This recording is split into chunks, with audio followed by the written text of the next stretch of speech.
ଆରେ ପୁଅ ମତେ କିଛି ଟଙ୍କା ଦେଲୁ ମାର୍କେଟ ଯିବି। କଣ କହିଲି ବୋଉ? ତୋର ପଇସା ଦରକାର? ଆରେ ସେ ଥାକ ଉପରେ ଥୁଆ ହେଇଛି, ନେଇ ଯାଉନୁ। ଆରେ ପୁଅ ସେଠି ତ 200 କି 300 ଟଙ୍କା ଥୁଆ ହେଇଥିବ, ମୋର ଅଧିକ ଟିକେ ପଇସା ଦରକାର। ଆଚ୍ଛା ବୋଉ, ତୁ କହିଲୁ ତୋର କେତେ ଟଙ୍କା ଦରକାର? ନା ମୋର ନା 30,000 ଦରକାର।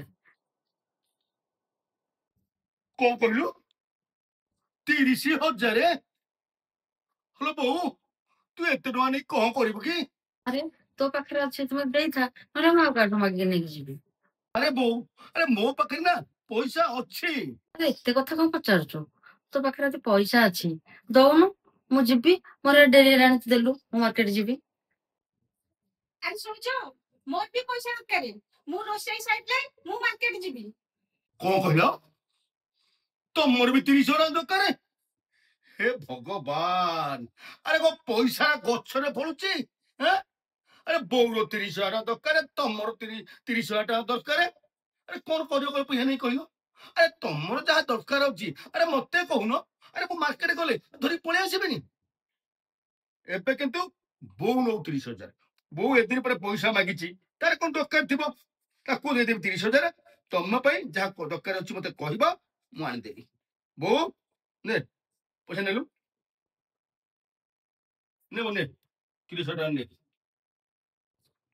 ଧନ୍ୟବାଦ।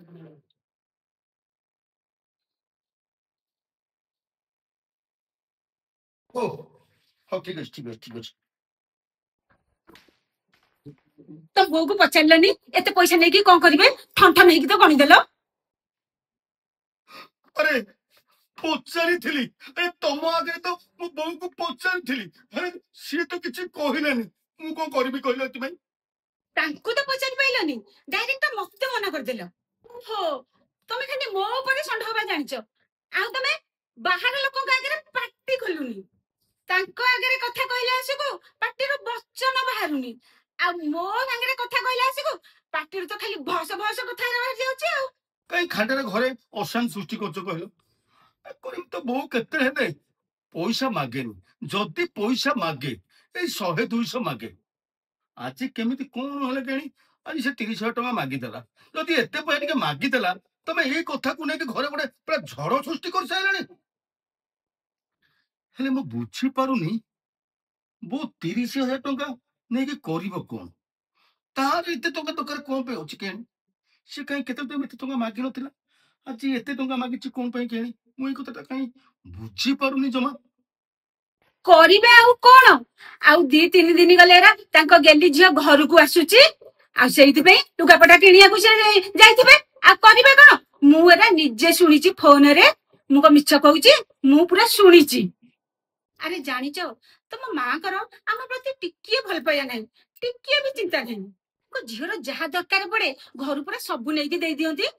ଆମେ ମଲୁ କି ଗଲୁ ତାଙ୍କର ଚିନ୍ତା ନାହିଁ। ଆରେ ତମର କିଛି କାମ ଧନ୍ଦା ନାହିଁ କି? ଏ ବେକାରିଆ କଥାରେ ମୁଣ୍ଡ ପୁରେଇକି ଖାଲି ଘରେ ଖାଲି ଝାମେଲା ସୃଷ୍ଟି କରୁଛ।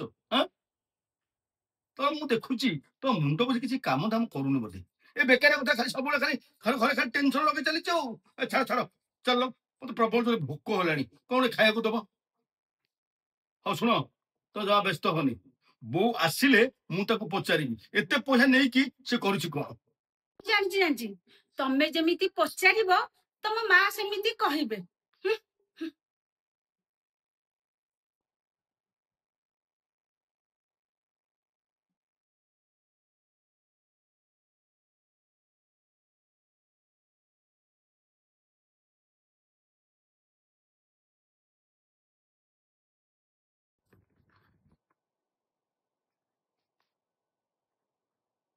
ଆରେ ମା ଦେଖିଲୁ ଦେଖିଲୁ ଏ ଚୁଡ଼ିଟା କେମିତି ହେଇଛି? ଚୁଡ଼ି ତ ବଢିଆ ହେଇଛି, ହେଲେ ଏଟା ତ ବହୁତ ଦାମ ହେଇଥିବ। ଆରେ ଶସ୍ତା ହଉ କି ଦାମିକିଆ ହଉ, ତୁ ଏତେ କଥାରେ କଣ ପାଇବୁ କହିଲୁ? ତତେ ପଚାରୁଛି ଚୁଡ଼ିଟା କେମିତି ଲାଗୁଛି, ଭଲ ଅଛି ଖରାପ ହେଇଛି, ତୁ ଏତିକି କହିବୁ, ତୁ ଦାମରୁ କଣ ପାଇବୁ? ପୁଅ ଦେଖିଲୁ ଦେଖିଲୁ ଏ ଚୁଡ଼ି ଦିଟା କେମିତି ହେଇଛି? ବୋଉ, ଏଇ ଚୁଡ଼ି ଦିଟା ନା ବହୁତ ବଢିଆ ହେଇଛି।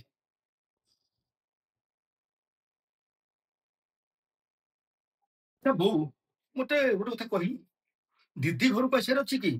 ହଁ ପୁଅ, ମୁଁ ତାକୁ ଫୋନ କରିକି ଡାକିଛି, କାହିଁକି ନା ତାକୁ ବହୁତ ଦିନ ହେଲା ଦେଖିନି ତ, ତେଣୁ ତାକୁ ଡାକିଛି ଫୋନ କରିକି ଆସିବା ପାଇଁ।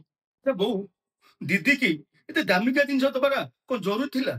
ଆଉ ତୁ ତ ଜାଣିଛୁ ମୁଁ କୋଉ ଅସୁବିଧାରେ ଚଳୁଛି, ମୋର କେତେ ପ୍ରୋବ୍ଲେମ ଏଇ ମାସରେ। ତୁ ଏମିତି ଜିନିଷ କଣ କିଣିବା ଦରକାର ଥିଲା କହିଲୁ? ତୁ ତ ଜାଣିଛୁ ପୁଅର ଏଇ ମାସରେ ହଷ୍ଟେଲ ଚାର୍ଜ ଦିଆହେଲା, ତାର ଆଡମିସନ ହେଲା, ତାର ପୁଣି ଆଗକୁ ପରୀକ୍ଷା ଅଛି। ଆଁ? ଦରମା ଏଇ ମାସରେ ମୋର ପୁଣି ବନ୍ଦ ଅଛି। ମୁଁ କେମିତି ଚଳିବି କହିଲୁ? କାଇଁ ଗୋଟେ କମ ଦାମିକା ଜିନିଷ ଆଣିଥିଲେ କଣ ହେଇନଥାନ୍ତା? ଦିଦି କଣ ଏତେ ଦାମିକିଆ ଜିନିଷ ଦବାର ଏଇନା ଦରକାର ଥିଲା? ହେଲେ ଆମ କଥା ଟିକେ ଚିନ୍ତା କରନ୍ତୁ। ଏଇଟା ତ କିଛି ନହେଲେ 80-90 ହଜାର ଟଙ୍କା ହେଇଥିବ। ହଁ ତୁ ଠିକ ଗେସ୍ କରିଛୁ ମା। ଏଇଟା ନା ପୁରା 90,000 ଟଙ୍କା ପଇଲା। ହଁ ମା, କାଲି ମାର୍କେଟ ଯାଇଥିଲି, ଏ ଚୁଡ଼ିଟାକୁ ଦେଖିଲି, ମତେ ବହୁତ ପସନ୍ଦ ଆସିଲା। ତାକୁ ରେଟ୍ ପଚାରିଲା ବେଳକୁ ସେ କହିଲା 90,000 ଟଙ୍କା। ମୋ ପାଖରେ ତ 60,000 ଟଙ୍କା ଥିଲା। ଆଉ କଣ କରିବି, ପୁଅକୁ ସକାଳୁ ଆଜି ମାଗିଲି 30,000 ଟଙ୍କା। ପୁଅ 30,000 ଟଙ୍କା ଦବାରେ ଯାଇକି ମୁଁ ଧରିକି ପଳେଇ ଆସିଲି। ଆଉ ମୁଁ ନ ଆଣିଥିଲେ ଆଉ କିଏ ନେଇଯାଇନଥାନ୍ତା? ମୋ ମନ ଦୁଃଖ ଲାଗିନଥାନ୍ତା? ଆରେ ତତେ କିଏ କହିଲା ଏ ଚୁଡ଼ିଟା ମୁଁ ଝିଅ ପାଇଁ ଆଣିଛି ବୋଲି? ତୁ ମତେ ସବୁବେଳେ ଭୁଲ ବୁଝିଲୁ ନା। ଏଇ ଚୁଡ଼ିଟା ନା ମୁଁ ଧନ ପାଇଁ ଆଣିଛି, ମାନେ ତୋ ପାଇଁ ଆଣିଛି। ତୁ ଏଟା ପିନ୍ଧିଲେ ନା ତୋ ହାତକୁ ବହୁତ ସୁନ୍ଦର ଲାଗିବ। ଆରେ ତତେ କିଏ କହିଲା ଏ ଚୁଡ଼ିଟା ମୁଁ ମୋ ଝିଅ ପାଇଁ ଆଣିଛି ବୋଲି? ଏଇଟା ତ ମୋ ଗେଲି ବୋହୂ ପାଇଁ ଆଣିଛି ମୁଁ। କେତେ ଦିନ ହେଲା ମୁଁ ଦେଖିଲିଣି ତୁ ଖାଲି ଇମିଟେସନ ଚୁଡ଼ିରା ପିନ୍ଧୁଛୁ, ମତେ ଜମା ଭଲ ଲାଗିଲାନି। ସେଇଥିପାଇଁ ମାର୍କେଟ ଗଲେ ତୋ ପାଇଁ ଚୁଡ଼ିଟା ଧରିକି ପଳେଇ ଆସିଲି। ଦେଖିଲୁ ଦେଖିଲୁ। ଏଇଟା ମୋ ପାଇଁ? ବୋଉ, ମୋର ଭୁଲ ହେଇଯାଇଛି, ମତେ କ୍ଷମା କରିଦିଅ। ବୋଉ, ମୁଁ ତମକୁ କେତେ ଭୁଲ ବୁଝିଛି, ତମ ସାଙ୍ଗରେ କେତେ ଖରାପ ବ୍ୟବହାର କରିଛି। ଆଉ ତମେ ମତେ ଏତେ ଭଲ ପାଉଛ ବୋଲି ମୁଁ ଜାଣିନଥିଲି। ମୋର ଭୁଲ ହେଇଯାଇଛି, ମତେ କ୍ଷମା କରିଦିଅ। ବୋଉ, ମୋର ଭୁଲ ହେଇଯାଇଛି, ମୋ ଜୀବନରେ ନା ଆଉ କେବେ ବି ହେଲେ ଏମିତି ଭୁଲ କରିବିନି। ତମେ ମତେ ତମ ଝିଅ ଭାବିକି ମତେ କ୍ଷମା କରିଦିଅ, ମୋର ଭୁଲ ହେଇଯାଇଛି। ଛେ, ଏ ଛୋଟ ପିଲାଙ୍କ ଭଳି କାନ୍ଦୁଛୁ କଣ ଯେ? ଏମିତି ଝିଅ, ମା କଣ କେବେ ଝିଅ ଉପରେ ରାଗିପାରେ କହିଲେ ଦେଖି? ତମେ ଦି ଜଣ ଯାକ ମୋ ପାଇଁ ଏତେ ଚିନ୍ତା କରୁଛ, ମୁଁ କଣ ତମ ପାଇଁ ଟିକେ ଚିନ୍ତା କରିପାରିବିନି କହିଲେ ଦେଖି? ମୋ ଧନଟା ପରା, ମୋ ମାଟା ପରା, ଜମା ମନ ଦୁଃଖ କରନା, କାନ୍ଦନା। ବୋହୁ, ତୋ ଗେଲି ବୋହୁ ପାଇଁ ତ ତୁ ସୁନା ଚୁମି ଆଇଲୁଣି, ଆଉ ତୋ ପୁଅ ପାଇଁ କଣ ଆଣିଛୁ? ତୋ ପାଇଁ ନା, ତୋ ପାଇଁ ମୁଁ ନିଶ୍ଚୟ ଗୋଟେ ଭଲ ଜିନିଷ ଆଣିଦେବି।